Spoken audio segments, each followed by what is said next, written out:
VSP is back. Okay, so I did something on the weekend. I actually ordered it a week ago. Two people came to my house and I was fed up. So I listened to them. One was an East Indian gentleman and the other was a girl from the Philippines. And she was being trained by this young man from East India. He spoke great English. I think he probably came here as a child. Anyway, where I'm located, there are 3 internet providers.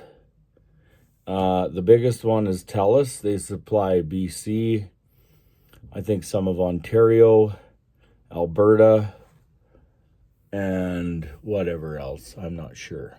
Okay, so there's a story behind this. My dad actually was an engineer for Bell Canada in Quebec, Montreal, to be honest, when I was born.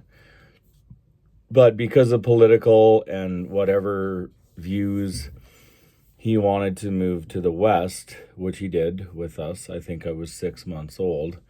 And so I basically grew up in Alberta, which is little Texas to anybody in the United States of America. We have oil and gas and lots of minerals and you name it.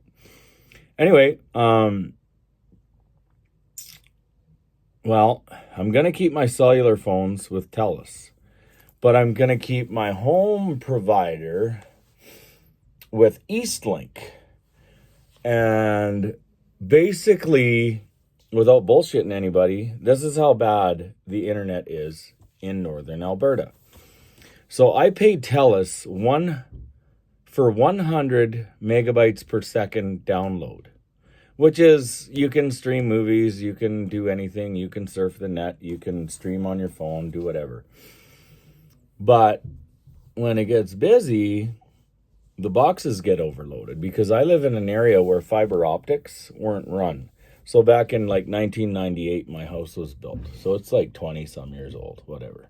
Anyway, Eastlink offered me 1,000 down for a third of the price that I was paying for TELUS. Well, it's like I said, they had me at hello. But the truth is I'm kind of kicking a dead man in the nuts that I loved more than any other man on earth, which is my father, the Berserker Viking, King David, my dad, my hero. But you know what? Enough is enough because it isn't the same company that it once was. And what I mean by that is he was a company man. And the people that work for that company are not company people anymore. They're just numbers and kids. Techies, really. The wind is really blowing outside. I don't know. She's probably 55 miles an hour. Even though in Canada we go by kilometers, I still understand miles because I drag race once in a while. Hence that's a Harley Davidson hat, but it says racing on it, probably backwards. But anyway, what the hell does this have to do with hi-fi? Well, it has everything to do with streaming. Because on TELUS, I was getting 32, some days 20 download. And I hooked up to the internet. And when I was hooked up to the computer, which is like right there behind me or in front of me, my first test was 998.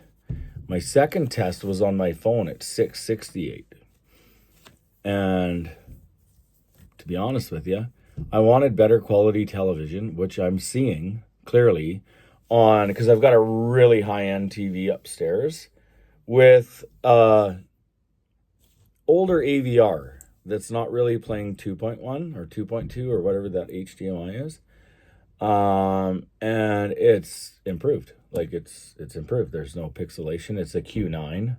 It's a Samsung. That's a great TV. I don't care what anyone says. But downstairs, I have a bigger TV, and it's a Samsung, and it's not a Q.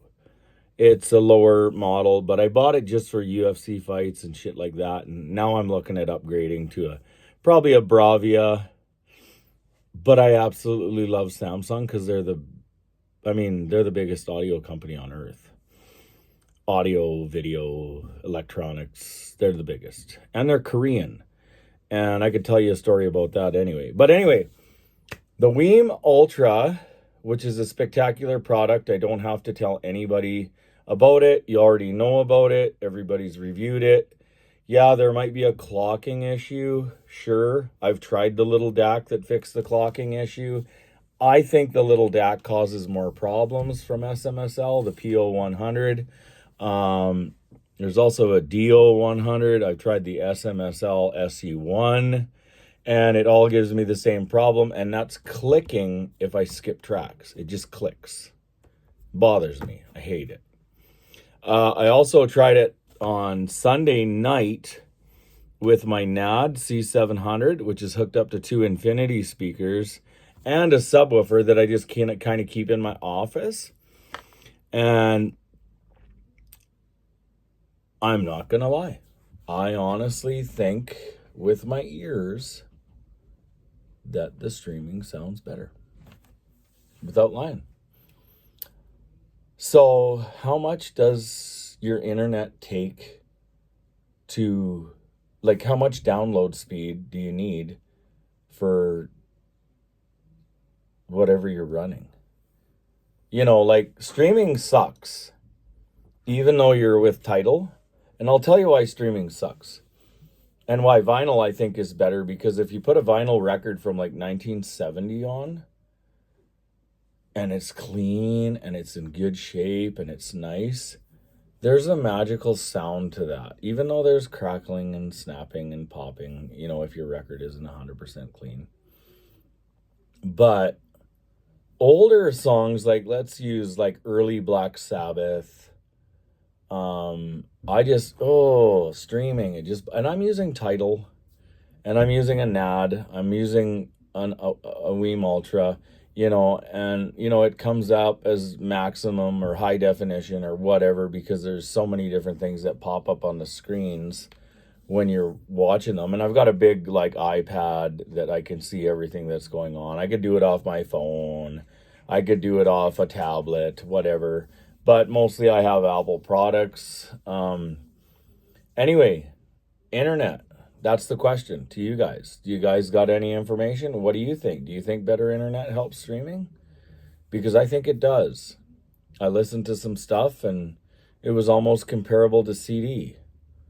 And when I'm listening to... Okay, so my favorite album at this moment in time was recorded in 2019 by Maynard and, you know, Adam and Danny, and, well, it's Tool, and it's Fear Inoculum. I just love every single song, including Chocolate Chip Trip, even though it's weird as fuck. But, like, the craziest, like, Darko did a review on Chocolate Chip Trip, and then Danny Carey actually explained what Chocolate Chip Trip was about on Rick Beato. And that was just like an spectacular. You know what? That type of shit makes you want to listen to the song because it has a meaning behind it. Anyway, the internet, I believe, improved my streaming capabilities. What do you guys think?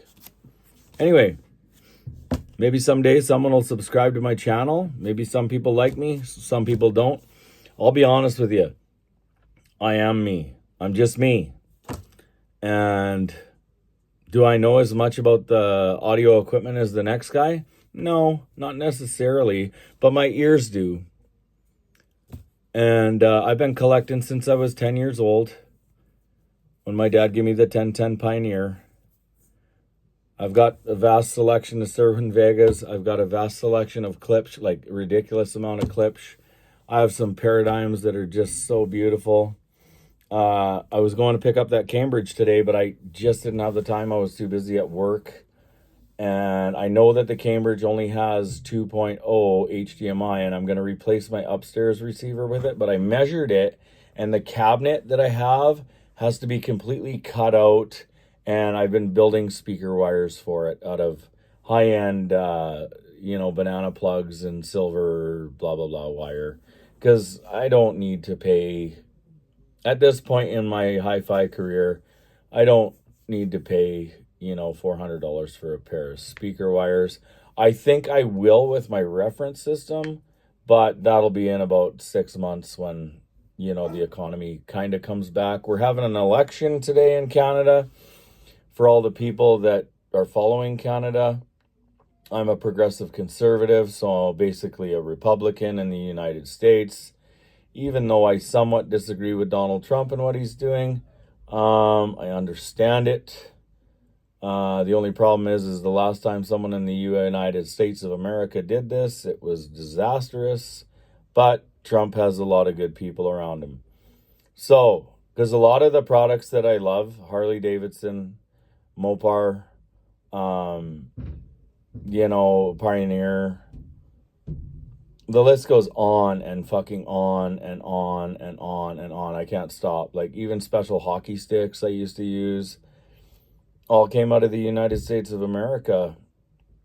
And, now China builds most of their stuff. Like the Weem Streamer comes from China, but it's really good. And I encourage everybody to watch that Russian guy that's doing, I can't remember his name, but he's reviewing stuff that's built in Russia. And he has me intrigued because there's some, like if the power ratings are what the power ratings are, I'm interested. But Russia is in bed with China, so a lot of stuff is built in China. And I know Andrew Robinson hates China. Robinson, whatever his name is. I stopped watching him. I can't do the... sorry, I'm an alpha male, and I just can't do that. I'm agreeable with everything. I just can't do that. Like, to me, that's a beta male. So, anyway, does Wi-Fi make your streaming better? That is the question. Have a great day, and maybe somebody will subscribe.